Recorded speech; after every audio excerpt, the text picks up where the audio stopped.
Today I'm giving you 13 reasons why Canada is a terrifying place to live. And no, I'm not talking about the weather. I'm talking about the Ocelot and the Ogopogo and many other oddities that have eluded explanation over the ages. So grab some popcorn and a pickle and let's get started with the provinces. Alberta. This story starts with a young man of the First Nations people trying to court a young girl. He paddled across Cold Lake, which split between Alberta and Saskatchewan. He would be sure to always stay along the shoreline while making his way to his lady and back, just for safety reasons. However, one night he noticed that the lake appeared much more still than it usually did and attempted to cut across French Bay to make his trip a little bit shorter. But as he made his way towards the depths of the water, a large creature swam at incredible speeds and bit his canoe in half, taking the young man into the icy cold water and ultimately his death. And just to make things worse, the young lady that he was hoping to court saw the whole thing.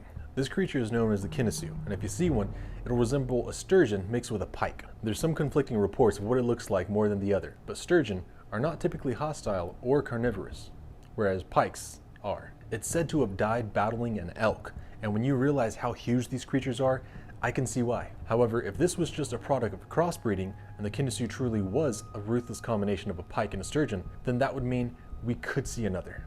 British Columbia. In 1962, someone had supposedly seen this lake monster at an Okanagan Mission beach, and by someone I mean 30 cars full of people. This could be summed up to a traffic jam delusions if it were just one person, but I highly doubt over 30 people got out of their cars and decided to make up having seen a monster known as the Ogopogo. Then in 1968, a man known as Art Folden noticed something rather large moving in the lake, so he pulls his car over and records this film. This was before CGI, but still it was analyzed by a computer and was verified to be a solid three-dimensional object. It was later checked out by the show Is It Real on National Geographic, and they came to the conclusion that it was definitely a real animal, but the size of it was greatly exaggerated. However, these aren't even the first sightings of it.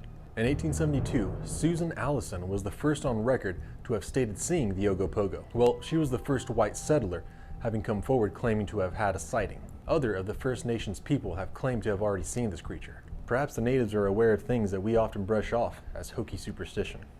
Manitoba. The Manipogo is also known as the Winnepogo, and this is the creature that's said to live in Lake Manitoba. This creature has had sightings all the way back into the early 1900s, and in 1957 was given the name Manipogo from the already established Ogopogo. And if you see this monster, it's said to be anywhere between 12 feet all the way up to 50 feet in length.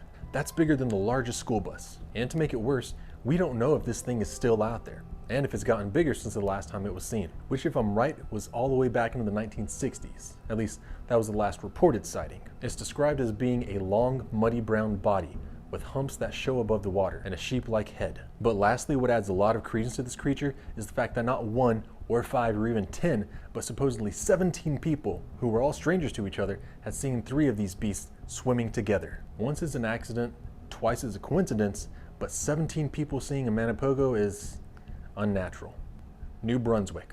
A handful of written sources variously claim that the creature is an old Inuit legend, and that the story dates all the way back to the Champlain era. The Ugwug, or also known as the Lake Utopia monster, is said to resemble a combination of salmon and a seal, and its Inuit name, Ugwug, is said to mean the friendly animal. And this is because of it being aquatic, but also willing and capable of coming onto land. And according to a typewritten essay by David D. Archibald in the 1950s, there are certain steps you can take to having this creature appear. But this is where I gotta put a disclaimer. If you do this of your own accord. And whether you see something or not, I'm not responsible for what comes after. So here are the steps. The time must be early in the spring, during the shad run. The tide must be on the ebb. Remember that the time and tide wait for no man. And there are 2 other essential ingredients. An evening full of moonlight, and a quart full of moonshine. After all the necessities have been given proper attention, the Ugwug will appear. Newfoundland. Since Loch Ness has Nessie, these folks decided to name the Crescent Lake monster Cressy. However, this lake monster is said to be much more snake-like. Descriptions of Cressy vary, with some saying it was 20 feet long, and others saying the creature is as large as 40 feet long.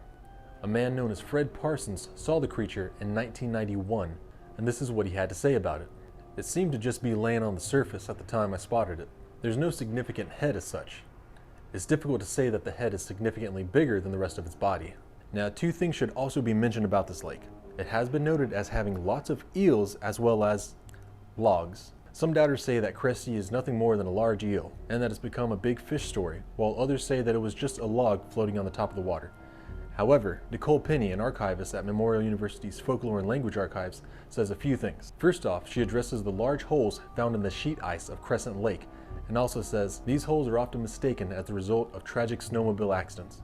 But divers who have explored the lake and tried to see if these holes were man-made didn't find anything. And so people kind of think that maybe these holes in the ice were created not by something falling into the ice, but by something bursting through. Maybe there really is a Lake Crescent monster. Nova Scotia. This is yet again another water-based monster, but off the coast of Nova Scotia. In 2003, Wallace Cartwright, who was a lobster fisherman, spoke to CBC Radio and told them about a large sea serpent he saw while checking his lobster traps. During this time, he was just south of the lighthouse at Point Oconee. Now, at first he admittedly thought that it was just a floating log, but this log had a head, and its head began to raise out of the water. Cartwright believed the sea serpent to be around 6 to 8 meters, or around 20 to 30 feet. And honestly, is this really that far-fetched? The ocean is home to the most massive creatures in the world, and a serpent that's just 20 to 30 feet long compared to the gargantuan size of a whale isn't too unrealistic. In fact, I've been told that we know more about space than we do our own oceans. And while many of the creatures we'll talk about today are based on lakes, this creature and its repeated sightings are in the ocean. Cartwright's experience is recorded in a book called The Serpent Chronologies: Sea Serpents and Other Marine Creatures from Nova Scotia's History by Andrew Hebda. He says, "It looked to me like it was a brown animal. It had a head like something shaped like a sea turtle, and it had a body on it like a snake. And the girth of that body would be something like about the size of a 5-gallon bucket." Honestly, it's just best to stay out the depths of the ocean in my opinion. Ontario. This monster comes from the legends of the Seneca, which are a group of indigenous Iroquoian-speaking people who historically lived south of Lake Ontario, and according to their stories, the Gaisandiadita is a giant serpent that lives in the deep areas of the rivers and lakes of Canada, but Lake Ontario specifically. And this creature is also considered to be an alien. Now hold on just a second, I know that sounds a little bit crazy, but an alien dragon from space is not the craziest thing that I've talked about on this channel, to be honest. The other name this creature is known as is the meteor dragon, due to it arriving from a meteor.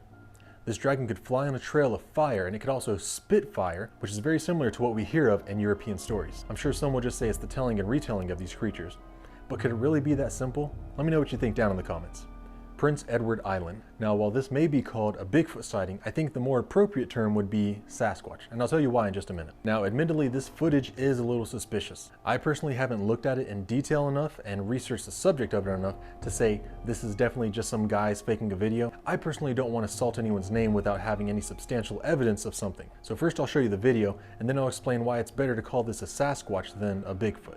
These guys were allegedly filming a scene for a school project when they caught this thing on camera. But even before this film, before the Patterson-Gimlin film, and before European settlers came to America, and before the term Bigfoot was popularized, the word Sasquatch was used to describe a group of people by the native Canadians. They were large and powerful and covered in fur from head to toe. They called them Sasquatch because this word Sasquatch means wild or hairy man. That's actually where we get the word Sasquatch from. And while this film is very questionable indeed, it does raise the reminder that before cameras and electricity, both Native Americans and Native Canadians have been seeing Sasquatches through the entire continent. Maybe this is fake, but maybe it's real.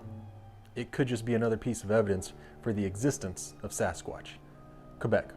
This lake is said to be the home of a monster. We are not doing this yet. Lake Memphremagog is connected to both the US and Canada, and Memphrey has been spotted by both Americans and Canadians. The First Nations people have told of a creature in this lake, and they may be onto something. Some sightings describe its appearance as a seahorse or a crocodile, but the vast majority of them call it a sea serpent. And while I'm well aware that Canada has a lot of lake monsters and sea monsters, this one has had over 223 reported sightings by over 465 eyewitnesses. And that number was recorded back in 2001. I'm sure there's been many more sightings in the last couple of decades. What's also very interesting about Memphrey is that some say it bears a resemblance to another famous lake monster, Nessie. Now, regardless of the Loch Ness Monster's validity, these monsters both are said to be dinosaurs, if they're really out there. That dinosaur is a plesiosaur, and when you have skeletons like this, then it seems like this is less of a monster and more of a dying breed of an old age of animals that time has left behind. But hey, give it time, and I'm sure with the ever-advancing technology, we'll end up finding the truth about Memphrey. Saskatchewan. This monster is typically described as 3 to 9 meters in length, with smooth or scaly skin. It does not have a dorsal fin, and its head resembles that of a dog, a seahorse, or a pig. However, while we find a lot of legends from the natives of any land, This here is actually said to not be any sort of creature of myth and legend. In fact, I've read that the natives are a bit concerned about the attention that this alleged monster brings to the area.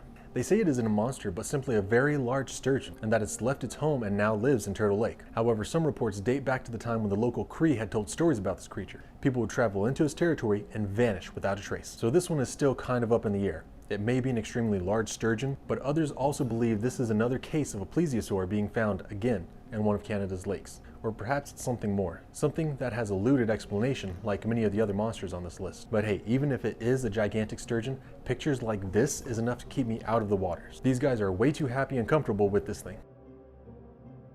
The Northwest Territory. This creature would have made one epic Pokemon if I'm being honest. The Aquatic is a hybrid of sorts. So picture an orca mixed with a wolf, and you have the Aquatic. While there are many legends that explain this creature's existence, I'm going to tell you the one that's the most popular. So one day after this man is coming off the shore, he makes his way back to the village that he lives in. But as he's looking around, the people are looking at him as if they've never met him before. It's as though he's a stranger to them, and this is because he had become too obsessed with the sea. So they banish this man from the village, and while he's out making his way, he runs into a pack of wolves. And because of his insatiable hunger for revenge upon his village, he transforms into a wolf. So one day, his love for the ocean transforms him for a second time into an orca, and he swims off. But it doesn't end there. Whenever his bloodlust and hunger for revenge comes back, he comes back to land and is capable of living both in the ocean and on land. And from that, we get the Aquatic. None of it. I touched on this one briefly on my 50 monsters in the United States, but this is a bit of a more in-depth look at the Qualipalut. So before anyone gets upset, this mermaid has multiple forms of names. Some say Qualipalut, others say Qualipolic, and there's other versions that are very similar as well. The legend of the Qualipalut comes from the Inuit people, and unlike Disney's version of the Little Mermaid, they're not beautiful creatures with the voice of an angel. They're actually really disgusting and repulsive, which is probably what mermaids would actually look like. They're said to be humanoid in nature without the signature fishtail of a mermaid. They have bumpy, scaly skin, and here's a bonus tip.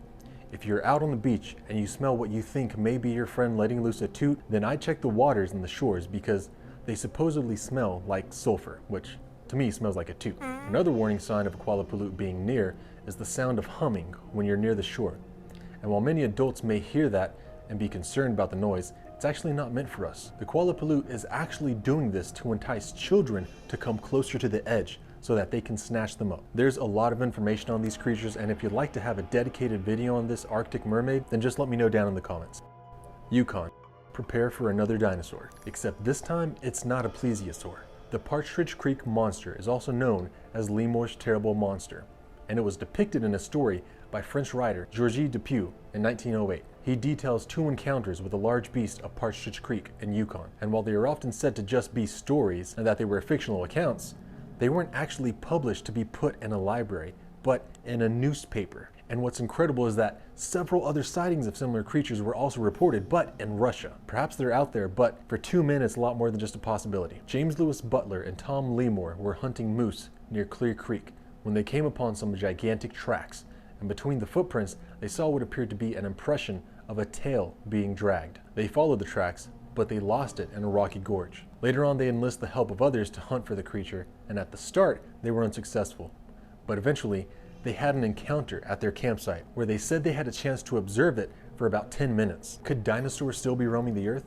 Or maybe at least the lakes or seas, because that's what a lot of these lake monsters appear to be. And this is by no means a complete list. There's various versions of Sasquatch, the Maha'a, and even reportings of dire wolves and other native Canadian lore and legends. There's plenty more to be talked about, and if I didn't mention one that you wanted to hear about, let me know down in the comments and I'll put it on my ever-expanding to-do list. Until then, check out my other video on the 50 monsters of the United States, or this video that YouTube says you're gonna love. Either way, I'll see you there.